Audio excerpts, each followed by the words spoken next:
Review of biker 2024 Sudheer Babu గారితో మా నాన్న సూపర్ హీరో అనే మూవీ చేసిన అభిలాష్ గారే ఈ బైకర్ ఫిలింకి డైరెక్టర్. ఫస్ట్ ఫిలిం ఫ్లాప్ అయినా కూడా అతని వర్క్ని విజన్ని నమ్మి యూవీ క్రియేషన్స్ బడ్జెట్ బాగానే పెట్టారు. ముందు దానికి మెచ్చుకోవాలి.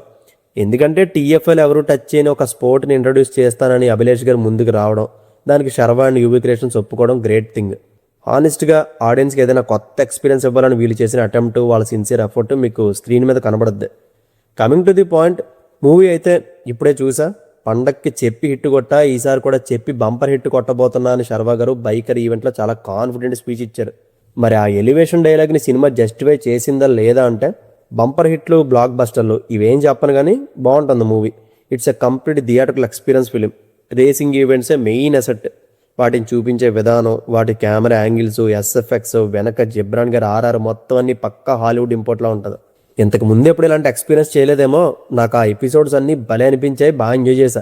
క్లైమాక్స్ ఈవెంట్ అయితే గూస్ బంప్స్ ఇచ్చింది. నిజం చెప్పాలంటే చివరి వరకు అనుకుంటూనే ఉన్నా, ఏంట్రా స్పోర్ట్స్ బ్యాక్డ్రా ఫిలింలో రోమాలు లెక్కపడుచుకునే మూమెంట్ ఒక్కడు కూడా రావట్లేదు ఏంటని. ఆ లోటు లాస్ట్ పోర్షన్స్లో తీర్చేశారు. ఫాదర్ అండ్ సన్ ఎమోషన్కి హార్ట్ ఫెల్ట్ అయింది. అప్పటి వరకు సెటిల్డ్ ఎమోషన్స్తో హోల్డ్ చేసిన లీడ్ యాక్టర్స్ పెయిన్ ఒక్కసారిగా బర్స్ట్ అవుతుంది.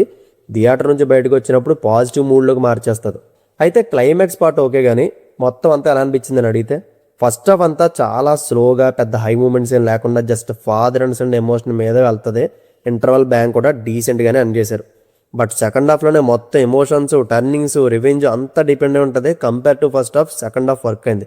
కానీ ఇక్కడ కూడా గ్రాఫ్ తగ్గుతూ పెరుగుతూ వెళ్తుంది. బేసిక్గా ఈ స్టోరీని ఆన్ పేపర్ మీద ఉన్నప్పుడు వర్క్ అవుతుందా లేదా అని అడిగితే చెప్పడం చాలా కష్టం.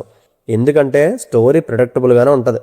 స్పోర్ట్స్ బ్యాక్డ్రాప్ అనగానే మీరు ఎలాంటి ఎమోషన్స్ ఎప్పటివరకు చూసేస్తున్నారో అవే ఎమోషన్స్ అండ్ హీరోకి వచ్చే సిచ్యువేషన్స్ రొటీన్గానే ఉంటాయి. కొడుకుని టాప్లో కూర్చోబెట్టాలనుకునే తండ్రి, తండ్రికి గర్ల్ ఫ్రెండ్కి మధ్య నలిగిపోయే కొడుకు, ఈ 2 వేస్లో ఎవరిని చూస్ చేసుకున్నాడు అండ్ చివరికి తండ్రి ఆశయం ఎలా నెరవేరింది అనేది simple routine plot.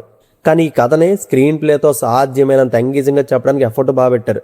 Like KGF movie screen play లాగా ఒక సీన్ జరుగుతుంటుంది, బట్ అది కంప్లీట్ చేయకుండా కట్ చేసి వేరే సీన్కి వెళ్ళిపోయి దానికి దీనికి కనెక్షన్ ఇచ్చి తిరిగి మళ్ళీ సీన్కి వస్తారు కదా, ఆ టైప్ ఫార్మేట్ ఈ సినిమా అంతా ఉంటుంది. ఇది ఎక్స్ప్లెయిన్ చేశాకన్నా కూడా చూస్తే మీకే బెటర్గా అర్థమవుద్ది.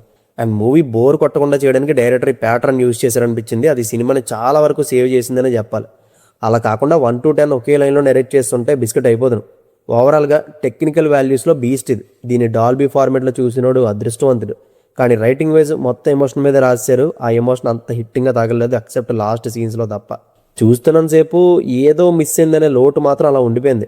ఇది పట్టుకొని పొలోమ నెగిటివ్స్ చెప్పేసి వాళ్ళ ఎఫర్ట్స్ని పాడు చేయాలనుకోవట్లేదు. ఇక్కడతో ఆపేస్తున్నాం. ఇంకా శర్వా అండ్ రాజశేఖర్ గారి పర్ఫార్మెన్స్లో రిమార్క్స్ వెతకక్కర్లేదు. సెటిల్డ్ ఎమోషన్స్తో బాగా చేశారు వాళ్ళు. అండ్ దీనికి నేను ఇస్తున్న rating 2.75 out of 5. See you in the next video.